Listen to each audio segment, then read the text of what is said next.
এক ব্যক্তির মৃত্যু ঘিরে রহস্য মাথাভাঙা শহরের ৯ নম্বর ওয়ার্ড এলাকায়। মৃতের নাম দীপক বর্মন, বয়স ৪২।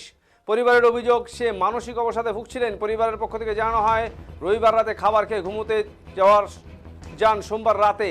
তার ভাই রতন বর্মন ডিউটি করে বাড়ি ফিরে এসে দীপকের ঘরের দরজা ভেঙে দীপককে মৃত অবস্থায় দেখতে পান। খবর পেয়ে ঘটনাস্থলে আসে মাথাভাঙা থানার পুলিশ।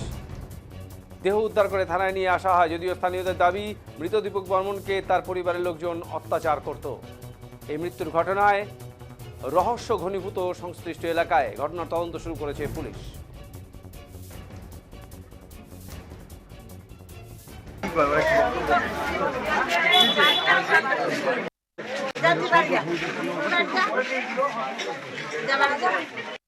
বিষয়টা হচ্ছে আমাদের এখানে একটা ছেলে, তার নাম হচ্ছে দীপক বর্মন। সে তার ছোট ভাইয়ের বউ খুব অত্যাচার করে দীর্ঘদিন যাবত। তা আমরা পাড়ার লোক সবাই মিলে ধাওয়া দিয়ে রাখি। তো টর্চারিং তো লাগাতার আসেই। তারপরে তোমার হচ্ছে কালকে রাত্রিবেলা খাওয়া দাওয়া করে 9টার সময় ঘুমাইছে।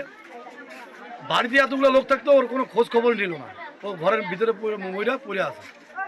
এখন ওর ভাই ডিউটির থেকে আসার পরে এখন খোঁজ করলো যে না, আমার ভাই মারা গেছে। তা আমরা পাড়া প্রতিবেশী আসলাম, আইসা আমরা দেখলাম যে এই ঘটনা। ওরা দুই ভাই 3 বোন ছিল, 1 বোন তো মারা গেছে। এখন এই তো এও মারা গেল।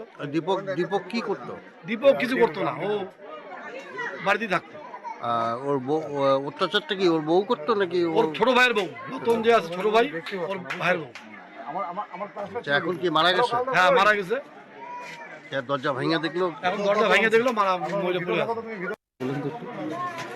ওর তো কিছুদিন আগের থেকে ডায়রিয়া হয়েছিল, পাতলা পায়খানা, বমি। তারপরে ও মানসিক মানে তুফানগঞ্জে ওকে ডাক্তার দেখানো হয় 12 মাসে। রোজ দিনে ওষুধ খাওয়ানো হয়। কালকে হচ্ছে রাত্রিবেলা 9টার দিকে খাওয়া দাওয়া করছে। খাওয়া দাওয়ার পর থেকে আজকে সকালবেলা সারাদিন আর উঠে নেই। তা আমরা ভাবছিলাম, আমরা ডাক দিছি, আমি দিদি ডাক দিছি। ডাক দেওয়ার পরে হচ্ছে সারাদিন উঠে নেই। আমরা জানি উঠবে করে। এখন ও ডিউটি থেকে আসার পরের থেকে ওই যে গেট খুইলা দেখি যে মারা গেছে। মানে এখনো যে মারা গেছে আমরা এখনো ভাবতে পারতেছি যে মারা গেছে। সারাদিনে কি না, সারাদিন ডাকছি কিন্তু উঠে নেই। মানে আমরা জানি বলে উঠবে করে, এই জন্য আসছি আমরা উঠবে, কিন্তু মারা যে গেছে আমরা এখনো পর্যন্ত বিশ্বাস করতে পারছি না যে মারা গেছে। এরকম কি মানে মাঝে মধ্যে দেরিতে উঠতো, মানে দরজা খুলতো না এরকম? হ্যাঁ, দেরিতেই উঠতো। যেহেতু উনি মানসিক আর কি, সবাই তো জানে মানসিকভাবে সুস্থ না। ও গতকাল রাত 9টার সময় দরজা বন্ধ করেছে, আর আজকে 9টার পর খাওয়া দাওয়া হয়েছে 9টার সময়। তারপরে স্বাভাবিক 10টা হবে। ওই 10টার দিকে মনে করুন গেট বন্ধ করে শুইছে। কোনোদিনও 2টা সিটকে নিয়ে আটকায় না। আজকে আবার দেখি 2টা সিটকে নিয়ে আটকায়। দুপুরবেলাও ডাকো নাই তোমরা এমন পরিস্থিতিতে? না, ডাকছি অনেকবার ডাকছি, তো ডাকার পরে উঠে নেই। নামটা কি?